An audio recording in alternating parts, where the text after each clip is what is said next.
আওয়ামী লীগ ব্যর্থ হয়েছে বলেই বিএনপির জন্ম হয়েছে। শেখ মুজিব ব্যর্থ হয়েছিল বলেই জিয়া রহমানের আবির্ভাব হয়েছিল।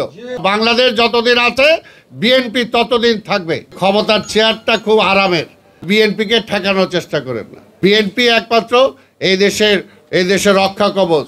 আজকে তারেক রহমান, বেগম খালেদা জিয়া, জিয়া রহমান এদের সাথে কাউকে মিলে না। আমরা রাজনীতি করি দেশের জন্য, একদিন দুই দিনের জন্য না। বাংলাদেশ যতদিন আছে বিএনপি ততদিন থাকবে। বিএনপির জন্মই হয়েছে বাংলাদেশের বাস্তবতার কারণে। আওয়ামী লীগ ব্যর্থ হয়েছে বলেই বিএনপির জন্ম হয়েছে। শেখ মুজিব ব্যর্থ হয়েছিল বলেই জিয়া রহমানের আবির্ভাব হয়েছিল। জোর করে হয় নাই কেউ। তাই আজকের বাস্তবতা হলো, আজকে দেশটাকে যে ট্রাফিক জ্যামে ফেলায় দিয়েছেন, এটা থেকে উত্তরণের একটাই পথ, ওই আওয়ামী দুঃশাসনের যারা সহযোগী ছিল তাদের কাঁধের থেকে হাতটা সরান। কাঁধটা বিএনপির হাতেই রাখেন পুরোপুরি, তাহলেই দেখবেন যে সব সমস্যার সমাধান হবে। আমরা এই দেশে অরাজকতা চাই না, হটকারিতা চাই না। আমরা চাই না যে দেশটা আরেকটা খারাপের দিকে যাক।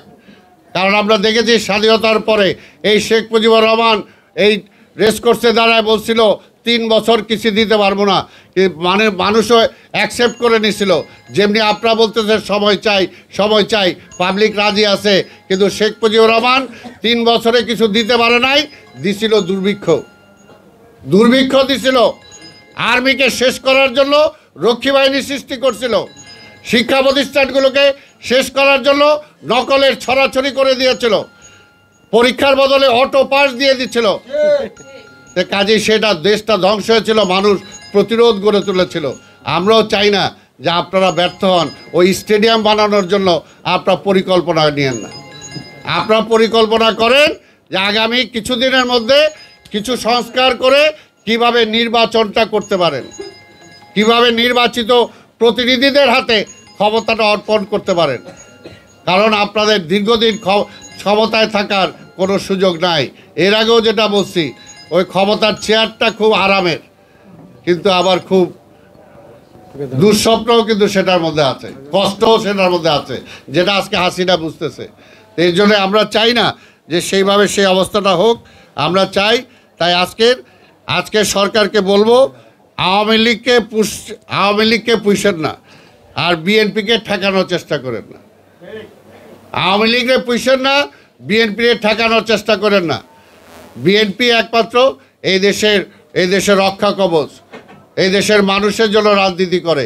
বিএনপির নেতৃত্বে আজকে সকল রাজনৈতিক দল আজকে ঐক্যবদ্ধ, এবং আমরাও চাই, যেটা আমাদের নেতাও বলেছেন, আন্দোলনকারী সকল রাজনৈতিক দলকে নিয়েই আমরা একসাথে নির্বাচন করব।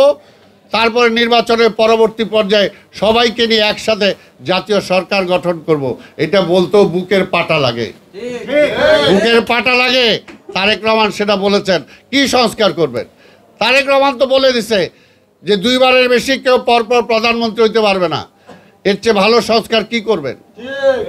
তারেক রহমান তো বলে দিছে যে প্রত্যেকটা জাতীয় নির্বাচন তত্ত্বাবধায়ক সরকারের অধীনে হবে। কিন্তু বলে দিছেন, এর চেয়ে ভালো। তাইলে তো আর স্বৈরাচার হওয়ার কোনো সুযোগ নাই।